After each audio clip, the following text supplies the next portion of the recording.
Have you ever seen the original Dune movie? I have not. Have you ever tried to see it? I have not. You told me it was ass, so I didn't say. Did I say that? You definitely not did. verbatim. No, not verbatim, but it was. I said it was hard for me to get into, which is a nice way of saying it was ass. It wasn't ass. It was just. It's a very acquired taste. Okay, film. Fair enough.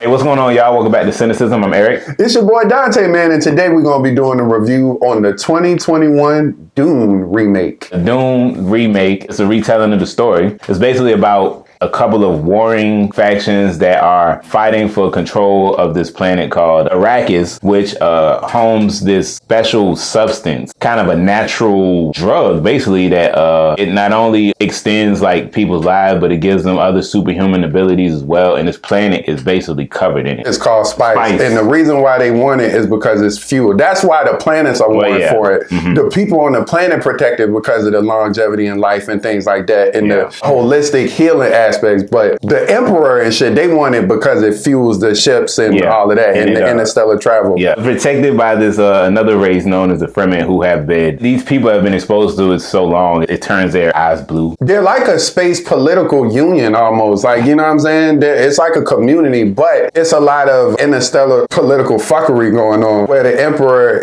he's become jealous of House Atreides, and he doesn't want them to get so powerful, so it's like he's trying to betray them. But that's more of an intricate element of the plot. Let's get into the characters. I guess the main character is Paul Atreides, who's the son of the Duke. He's a pretty young dude, probably like late teens, maybe early 20s in this movie. He doesn't really seemingly have much interest in taking on that position. His father is pretty open about it. He said, you know, he doesn't want to push that title on him. I like their relationship in this movie because his father made it seem as, you know, is ultimately his choice, which I feel like is rare in movies like this. It's no, you know, it's like, oh, your destiny, or you have to be this, but nah, his dad is pretty cool about it. I think Paul has a great relationship with both his parents. It's very interesting the duality they show between his mom and his dad, and how both of those are very prevalent in his character, because his dad is a human. His mom is like supernatural. She comes from a being of people that are not quite human, even though they appear to be human, but they have supernatural abilities, mainly this ability to command this thing called the voice, which is... that voice, boy. Listen, man. That voice made me uncomfortable. I didn't like it. It was the reaction, like when he first used it with his mom. Like,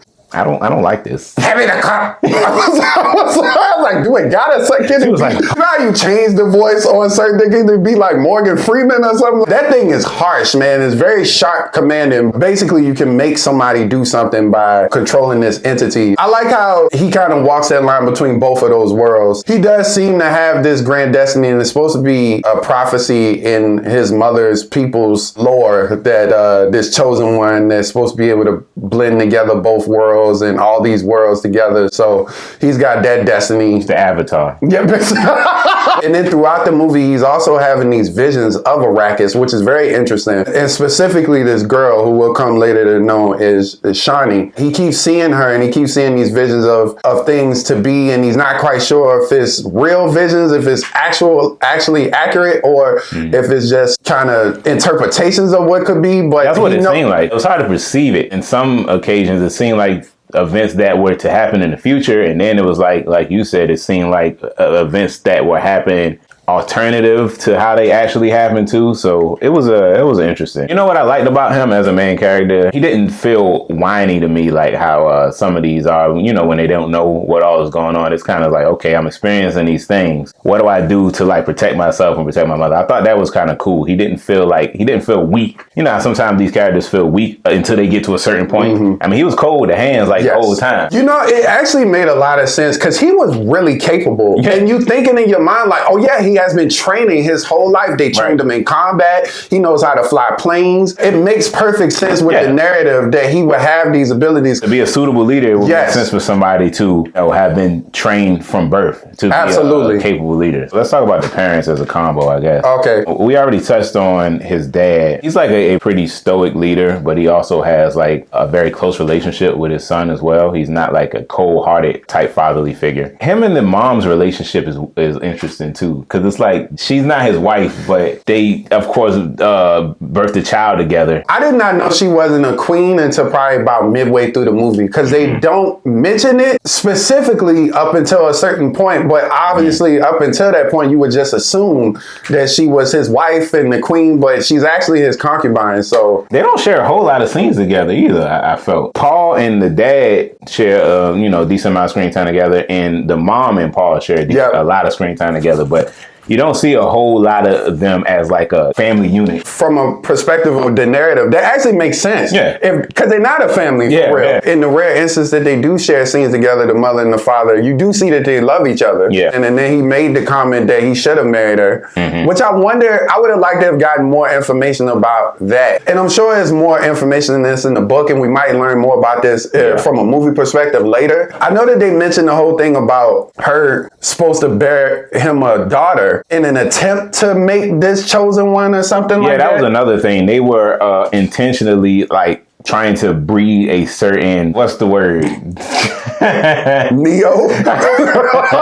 It was a very methodical way of trying to, I guess, generate this chosen being. I don't remember Josh Brolin's character's name, but I'm just gonna call him Josh Brolin. He's like one of the loyal commanding officers of, House Atreides. He seems like a pretty close friend to Paul's father as well. Seems solely responsible for like personally training Paul to be like the best warrior he can. I feel like all of the older figures in Paul's life serve like a mentor type role. It's like his dad was like the loving father, and then you got Josh Brolin, who was like the warrior, and then you got Duncan, who was another servant of House Atreides. I guess the scout, kind of like the fun, like big brother type. Yeah, it seemed like he was one of the few people that he told about his dreams. I think only him and his mother were aware of the dreams he was having about Arrakis. It was very cool to see that he had that confidant type relationship with him, and like you said, more of a big brotherly type situation. You want to talk about this talk about these freaks. Yeah, talk about the fat boys. He is the Baron, right? Is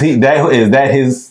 That's the Baron, brother. Is it the Baron? That nasty ass fat bastard. I mean, what can we say about him? He's so over the top evil too. From the moment you see him, he in this like chamber where you can barely see him, but you know that he fat. Yeah. And you know that he gross. So originally they were the ones that occupied planet Arrakis. They were the ones harvesting the spice, and they've gotten filthy rich. They more rich than even the emperor, they said. For whatever reason, they still haven't had enough. Too much money ain't enough money. So they've made a deal with, the emperor already wants to get House Atreides out of here because he sees them as a threat. Why he would partner with these people? Because to me, they're equally a threat. Not only do they have the vicious warrior aspect, but they got the money aspect too. So it's like, dude, you probably was better off partnering with Atreides, and they seem more like reasonable people. But anyway, a movie got a movie. But I mean, when you talk about character motivations, it just ain't much of it. I don't know what the reason is, aside from, I guess, more money and power, man. More riches, more power. And they so evil. They not even people remotely. They have no redeeming qualities. I guess Batista, who plays his nephew, he seems more human, but in the worst ways. He shows the most emotion, but it's like negative emotion. You know what I'm saying? Yeah. Also, he got some kind of telekinesis. What would you call his ability? Yeah, I would say it's like telekinesis, definitely. But I think it's powered by that thing on his back. It's like something hooked up to his spine that allows him to levitate and all this other shit. Was it worth it? And then anyway, man. What, man? I was just so happy when I thought they killed that nigga. Then when I saw him bathing in that oil bath. I thought he was out of here, but I should have known better. Like they can't get him out of there. That man was just in the corner. Let's talk about some highlights, takeaways, key moments, things that stood out to you in this film. Absolutely. If you saw the trailer, expecting a lot of action. Don't. This movie is a very slow building experience. I enjoyed it because I felt like they were setting up this world and preparing you for it, but I could definitely understand why somebody might feel like it was a bit overly done. For a movie this long, I will say that there's some holes in the plot point and in the lore I didn't quite understand. I felt like there was a lot to be desired with regards to the Fremen people as well, but I think they're saving a lot of the Fremen stuff for later on. It's a lot of world building, maybe even sometimes to the film's detriment, but that's just my opinion. The movie in its entirety for me felt like it was just build up instead of like a self-contained story, which I know this isn't. I know this is the first part of a story. I'm well aware of that, but it felt very much so like that to me. Yeah. Aside from that, I thought visually the movie looked like incredible. One of the best looking movies I've seen this year, probably, if not the best. It's funny because it wasn't even a whole lot of color in this movie, but the colors that were used, I thought were used appropriately. It felt very otherworldly, man. It felt somehow prehistoric, but futuristic at the same time. Visually stunning. It definitely took some pages from other futuristic things that you've seen, and I see other influences here, but it's very unique to this particular story in this particular world. The computer-generated graphics that they use to create this world are seamless. Like the way that the buildings look, the vehicles and things that they used to maneuver, the worms, those worms looked incredible. Like the way that they detailed their teeth, and that shit looked crazy. Like you would never want to encounter some shit like that. This is why well done visual effects are important, because all of that immerses you in this world. It makes it really feel real. When you have poorly done computer effects, it really takes you out of the story, man, and makes you feel like you're watching a movie. But I was completely invested in this world because everything looks so real. For a movie that needs computer generated effects of this magnitude, it's one of the best ones that I've seen. I could not believe this movie looked as good as it did. It's crazy. You know what I thought was really cool but completely impractical? Those dragonfly ships look dangerous as fuck. How the hell you even gonna be around? How you gonna have another ship around that ship? I can't even. I get the functionality of it. Because like if you look at a dragonfly, like they were designed in a way to like maximize mobility, flight. So I understand why you want to design a aircraft like that to mimic a dragonfly. I get it. But what you said, like when they land in this shit, it looked like people should not be within like a couple 100 feet. You can't be nowhere near that. I'm like, one of them shits malfunction, one of them shits fly off.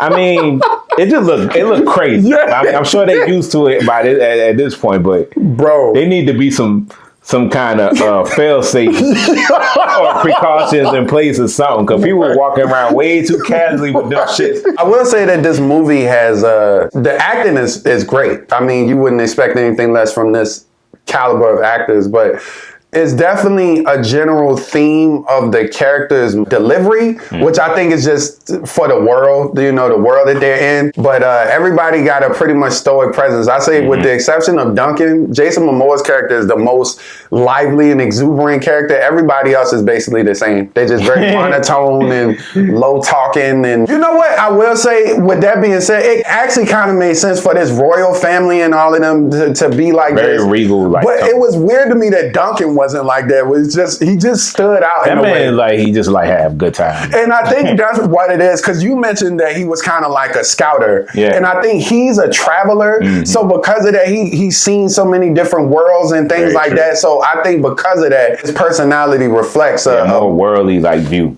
Absolutely. To touch on like the characters and actors and stuff. So a lot of these actors, man, we see in like a lot of superhero franchise. All I have to say to that is I wish that we could get more lesser known actors in some of these roles, because it's like I be getting tired of seeing some of these actors sometimes. Like I love Zendaya, I'm getting tired of seeing her. Oscar Isaac is amazing too. You getting tired of seeing Zendaya? Oh boy. What have I done? Because we already got so many Marvel and Disney movies and DC movies like back to back. This ain't nothing but a Marvel we DC see these people hodgepodge. Too much, and it's so many talented actors, man. I just wish we could see some lesser known ones. That's actually a really good point. I get why they do it. You gotta sell a movie, right? I get it. I mean, it's not like these aren't capable actors and actresses. So you know, for their perspective, from the studio's perspective, I'm sure it's the best of both worlds. We got capable actors and their recognizable faces, their bankable faces.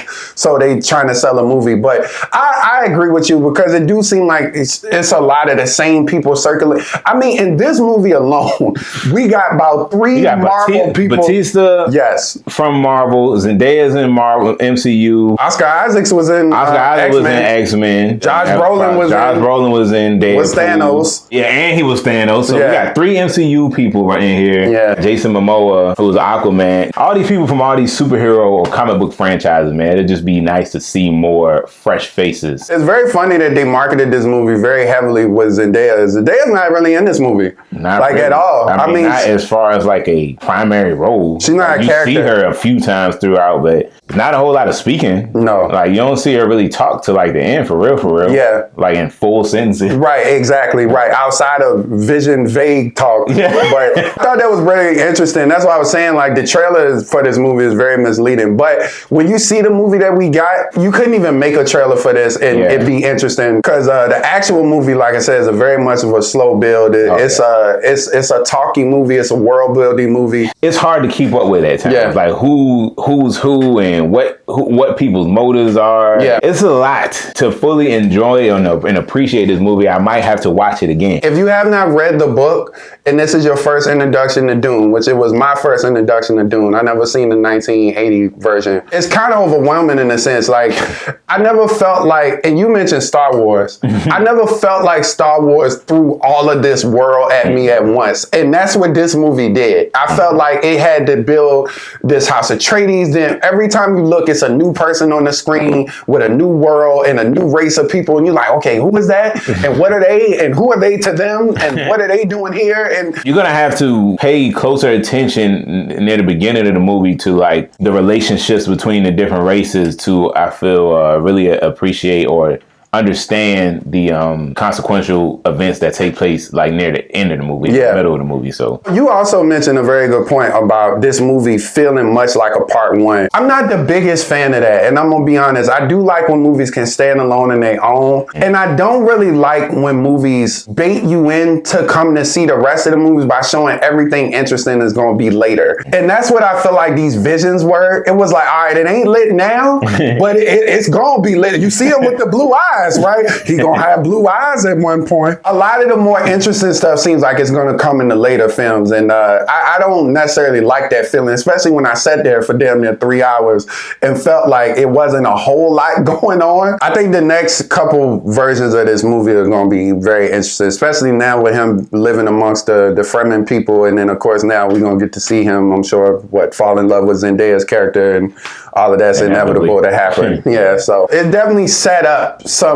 intrigue for the later movies. What I will say is, I don't know about all these movies being no damn 2.5 hours. I knew before I even knew the runtime of this movie that this shit was over 2 hours. Me too. Sometimes you could just look at it. Yeah. I didn't know it was almost 3 hours. I had the same thought process. I was like, before I deliberately looked up the runtime because I was like, this movie looked long. Me too. I said the same thing. Dune, what did I think? I thought it was a pretty solid movie. Visually, technically, audibly, it was fantastic. It just sounded and looked great. My only major drawback, like I said, as I mentioned before, is it just felt very part one to me. Even though I enjoyed and appreciated the development of the world and the characters, I just felt like it was just a bit too much setup, and that's just coming from my personal preference in films in general. It's not to say that this was a bad movie. I still enjoyed the movie. I just wish it was a bit shorter, but I thought it was pretty good. So I might have to give it a 7.5 out of 10. I actually really enjoyed this movie a lot. I was very immersed in this world. Visually, it is amazing.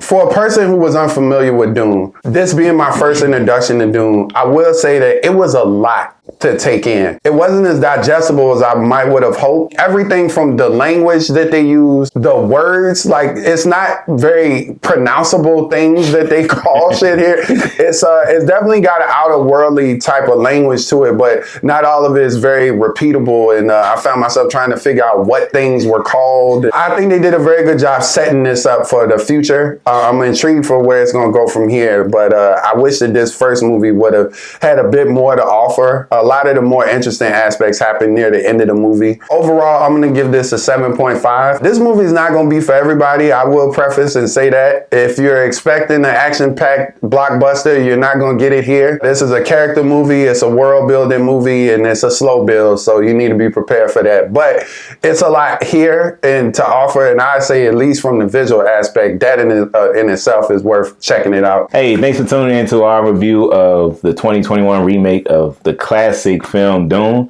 Hope y'all enjoyed that. As always, don't forget to like, share, and subscribe to our channel. And if you have any suggested reviews, don't forget to drop a comment below. Absolutely. And if you guys have seen Dune or the original Dune, please let us know what you thought. How'd you feel about some of the characters? How'd you feel about the movie's length? How'd you feel about the preparation for the future movies as well? We'd be liking to know that as well. We appreciate y'all, man. All right, thank y'all. Peace. Peace.